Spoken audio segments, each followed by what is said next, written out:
रोहन रोज office खत्म होने के बाद मुंबई के मरीन ड्राइव घूमने जाया करता था। एक रात ऑफिस से निकलने में लगभग 2 बज चुके थे। मरीन ड्राइव पूरा खाली था और ठंडी हवा चल रही थी। वो एंजॉय करते हुए वॉक कर रहा था, तभी उसे अचानक से एक लड़की के रोने की आवाज आती है। वो उस लड़की को अकेले रोता देख उसके साइड में जाके बैठ जाता है। क्या हुआ, तुम रो क्यों रही हो? उसने लड़की कहती है, मेरा नाम सिया है और मेरे बॉयफ्रेंड ने मुझे चीट किया है। रोहन ये सब सुन ही रहा होता है, तभी उसे अचानक से सर में बहुत तेज से दर्द होता है और वो बेहोश हो जाता है। सुबह जब उसकी आंख खुलती है तो वो मरीन ड्राइव पर लेटा हुआ था। तब उसके पास कोई भी नहीं था और आखिरी चीज जो उसे याद थी वो लड़की। अगली रात फिर से ऑफिस खत्म होते ही रोहन उस लड़की को ढूंढने मरीन ड्राइव पर निकल जाता है। वो काफी देर तक ढूंढता है लेकिन उसे मिलती नहीं है। लेकिन जैसे ही रात के 3 बजते हैं वो लड़की उसे मिलती है। रोहन क्यूरियोसिटी से भरा हुआ था कि आखिर पिछली रात में हुआ क्या। तो लड़की कहती है कि तुम काफी थक चुके थे इसलिए तुम्हारी नींद लग गई होगी। फिर दोनों ऐसे ही बात करने लगते हैं और थोड़ी देर बाद रोहन के सर में बहुत तेज से फिर से दर्द होता है और वो बेहोश हो जाता है। अगले दिन वो फिर जगता है। उसे कुछ समझ नहीं आता है मगर उसके दिमाग में सिर्फ एक चीज चल रही थी। वो जैसे उस लड़की का दीवाना हो चुका था। उसे उसके दिमाग में सिर्फ वही लड़की याद रहती थी। रोज रात ऑफिस से आने के बाद वो उस लड़की का घंटों वेट करता था, उस लड़की से मिलता था,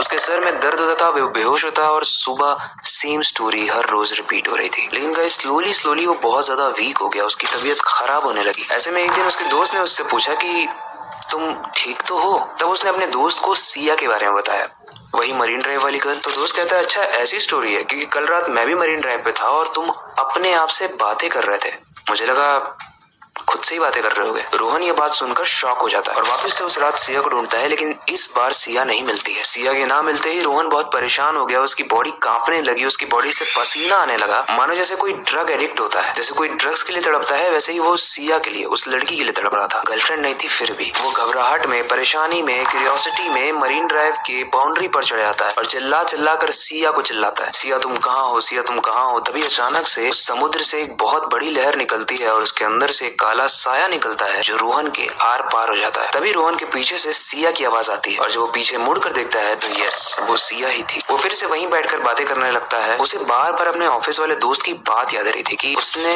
रोहन को अकेले बात करते हुए देखा था, लेकिन वो तो सिया के साथ बात कर रहा था। इस चीज का प्रूफ करने के लिए रोहन सोचता है कि मैं एक सेल्फी लेता हूँ सिया के साथ और जाके कल मेरे दोस्त के मुंह पे मारूंगा कि देख मैं अकेले बात नहीं कर रहा था, मेरे साथ सच में कोई थी। रोहन ने अपना फोन निकाला एक सेल्फी लेने के लिए। जैसे ही कैमरा ऊपर किया उसने देखा कि उस मोबाइल के कैमरे में रिया का हाथ काफी अजीब दिख रहा था। उसे ये सब ऑकवर्ड लगा, उसे कुछ समझ में नहीं आया। तभी उसने सिया से पूछा कि सिया तुमने मुझे आज तक बताया नहीं कि तुम रहती कहाँ? उसने इस बात का कोई भी जवाब नहीं दिया और रोना शुरू कर दिया।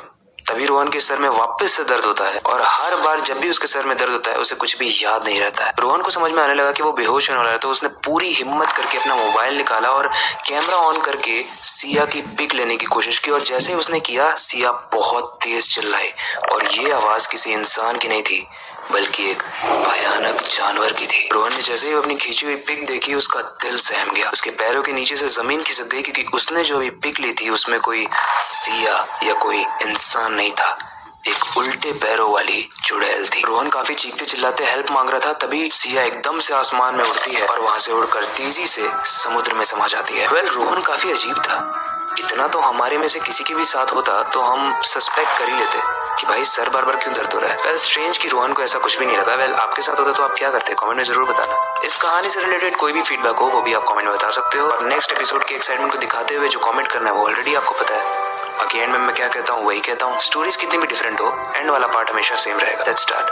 तो अपनी क्यूरियोसिटी को डाई मत होने देना, नई चीजें सीखते रहना। अपने बेड के नीचे और खिड़की के बाहर जरूर देख लेना। मिलते हैं अगली वीडियो में।